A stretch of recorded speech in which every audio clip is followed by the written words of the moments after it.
This week on InsideRHAthletics, I'll sit down with Coach Gray to talk about the tennis season so far, then we'll head to Kristen for Play of the Week. After that, Daniel will tell us about this week's Player Spotlight, and last but not least, we'll head back to Daniel for Region Roundup. All that and more on this week's edition of InsideRHAthletics.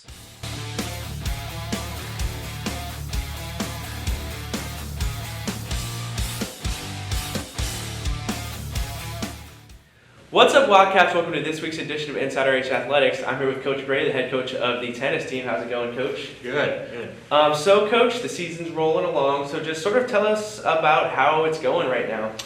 So yesterday we had our first match against Camden. The boys lost, or we had our first region match, against Camden. Boys lost 1-4, girls won 4-1. That's the first time they've beaten Camden in quite a while, so that was an awesome win for them. Overall on the season, the boys are 2-2 and the girls are 1-3. So, but being 1-0 in the region against the former region champs for the girls is a huge pickup yesterday. Yeah, and so talking about you as a coach, why do you enjoy tennis or why do you enjoy coaching tennis so much? So I played in high school, and the biggest thing, we have a great group of athletes that are out there. Tons of kids, very high GPAs, very studious. Very high level conversations when we're doing things at practice. Just absolutely great kids to be around. So that makes that super enjoyable. And being able to have high level conversations about strategy and things like that is super cool with them. Yeah, so, as a tennis coach, you mentioned how great your, players are as students. And so what I want to know is, do you find yourself, having to coach each player, or do you think that you can rely on your players to sort of take leadership roles? So they definitely have a leadership role that they have to take on. One of the things that we like to do is we don't coach a ton of technique. If they're on the tennis team, they're good tennis players. They've been playing for a long time. We really get to focus on situations and things like that.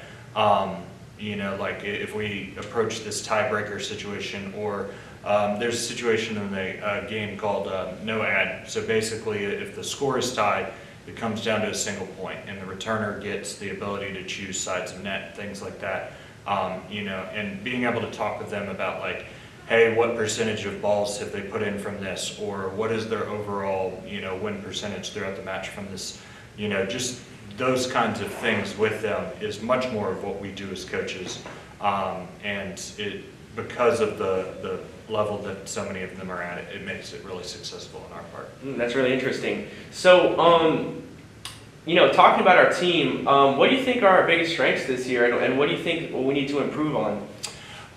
So we are relatively young throughout the team on the boys' side and on the girls' side as well.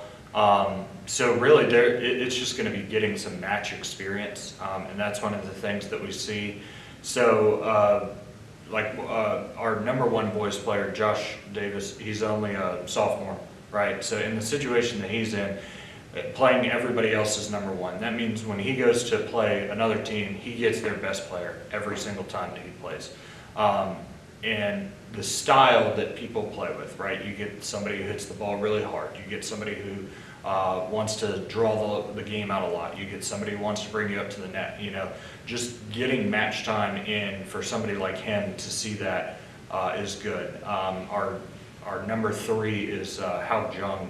He's a freshman. That's another one. Just getting more match time for him so that he is prepared for, if I come on, if I'm the last match going, it's 2-2, it comes down to me, that they have that mental preparation. I would say a huge advantage that we have is some of the seniors that we have. They provide great leadership. They've been in those situations before. Those are guys you can count on when you're getting into tiebreakers. Ryan Bennett and Bruno Okada, they play on a doubles team together. There are 1-dubs. They've been around the program for a long time. Addison Schultz on the girls' side working in doubles, she's very much the same way. They bring experience. They talk through at practice to some of the younger ones hey, this is how we want to approach the game, and this is how these things are going to feel like in situations. That's really cool to hear about. Once we get towards the end of the season, what are you really hoping to accomplish? So as far as the way our season goes, so we play everybody in the Region 1. months, right? And then we go off for spring break and we go to the region tournament. So essentially, very much like the other sports, we're playing for positioning in the region tournament. So we want to put ourselves in a situation to where we can be successful. You know, you bury yourself in a 4 or 5 seed, that means you're going to have to play the 1 immediately. It's going to be tough. If you put yourself as the 1, which the girls obviously have the opportunity to do on their side, or in the 2-3 mix like we are, you know, then that's going to give us the ability to be successful when we get to the region tournament and do things like that. 1-2 in the region means you get a home playoff match, which we've had the past few years, which is obviously a huge advantage. So that's kind of where our focus is, right? It's like we're building up and building up. We want to be able to peak at the right time. You know, we don't want to overdo anything right now. We want to still be in the mindset of like we're learning, we're getting better, we're not afraid to try new things, so that once spring break gets here, once we come out of that, we get into the region tournament, then we're 100% ready to go, clicking on all cylinders. Yeah, I know we're going to figure it out. So, you know, just focusing on you personally as a coach, you know, what do you like to build Richmond Hill tennis off of? Like, what's most important to you? To me, it's mental toughness. Like I said, our kids can play because they've played for a long time. When we go play a lot of these other schools, it's the same thing. You know, very rarely are we playing other teams where they have new people to tennis. You know, these are kids that they play tournaments on their own. They play against each other a lot, so they kind of know who the competition is. So you really do get where the physical attributes are relatively the same as you're running back and forth. So how do you build up the mental attributes? Like how do you build up the mental toughness? One of the things that we'll do as a coaching staff, so in a tennis match, you'll have you know, 4 or 5 matches going on at the same time. What we'll do is we'll actually take everyone else off the court. We'll grab one of those sets that's playing, all right, and we'll have them play in front of the whole team. We'll have them like, hey, this is what it may feel like as it gets to the end. We play a lot of tiebreakers. We play a lot of those ad points that I talked to you about, things where we're going to have an immediate winner right now, an immediate loser right now, you know, and how are you preparing to handle those situations?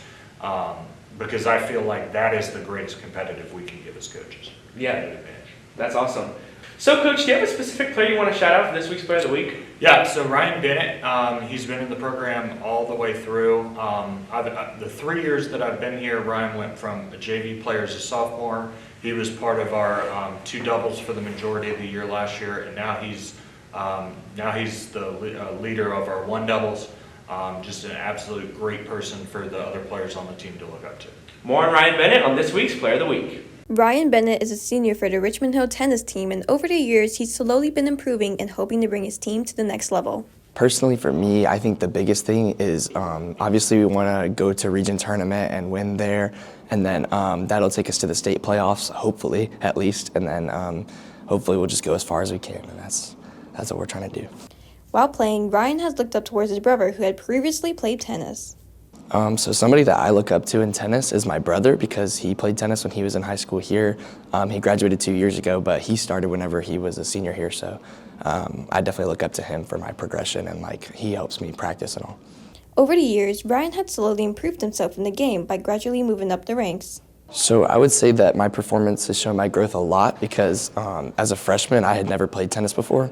So obviously I had to, you know, get used to it and get a hold of the ropes. And then as soon as I kind of figured it out and got more accustomed to it, I began starting as a junior, and then now as a senior I play first doubles. So I think I just like have moved up the ranks as you would hope to.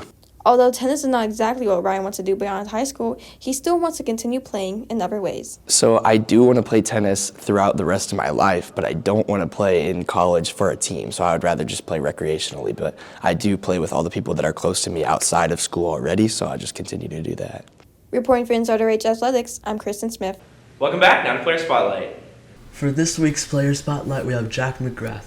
He plays first base and is also a pitcher for the baseball team. I've been playing baseball since I can remember, probably since I was like 5. Jack has been playing baseball since an early age and has enjoyed the experiences he's made along the way. I enjoy baseball because I get to hang out with my friends all the time, and it's it's really about the friendships I've made along the way and just hanging out with the boys. It's a lot of fun. Even though he started at an early age, he still has had to prepare himself for this season. To prepare for this season, I've been working with my pitching coaches, Coach Matthews and Coach Weems, working on throwing strikes and getting weak contact against hitters. For Jack's goals, he hopes to keep improving as a team and improving each other as the season progresses. Goals I have for this season, I mean, just make it as far as we can as a team. I mean, just play for each other, play for everyone, and go win as much as we can. He also hopes to keep playing baseball even after graduating high school this year. It's always been a goal to play baseball since I was young, to play past high school, but you never know. I don't have any offers right now, but we could see in the future. Reporting for InsideRH Athletics, I've been Daniel Lopez. Welcome back. Now we'll head to Region Roundup after the break. Have you seen the bar stool this morning? Oh yeah, she looked a hot mess, baby.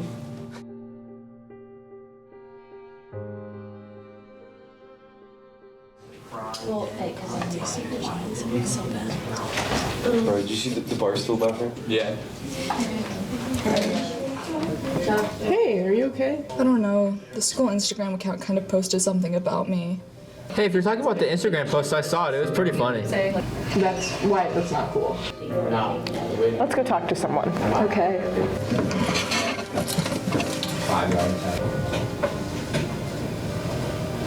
They've been like posting me all week. Like yesterday it was about my hair, and today it was the hot sauce I got on my shirt, and it's just been really hard. That sucks. Maybe we should go get a teacher.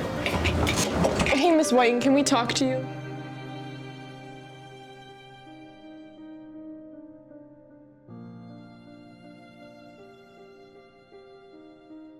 Hey, give me your lunch money. No. Oh, really? Not giving me lunch money? Okay, then.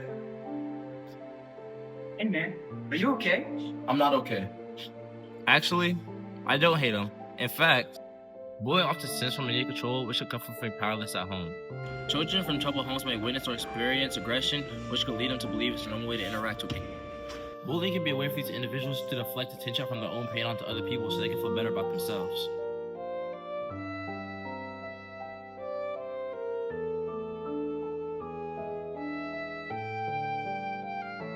Welcome back. Now to Region Roundup.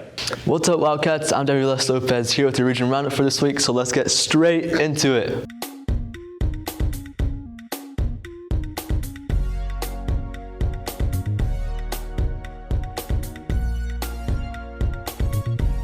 Starting this week off with the girls soccer team, we have Lowndes in first place with a score of 2-0. In second place, we have Richmond Hill with a score of 1-0.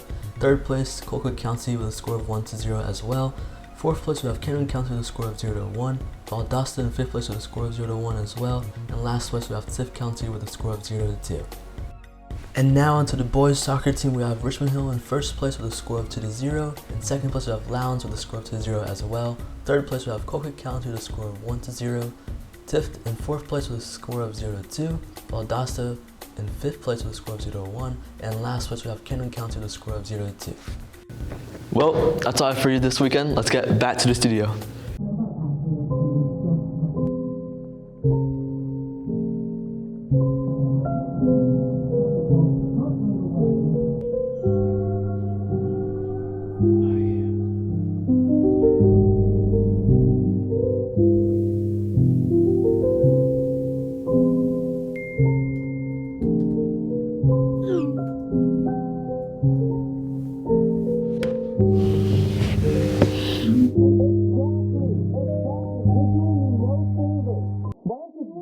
Hey, Brandon, come on, get up.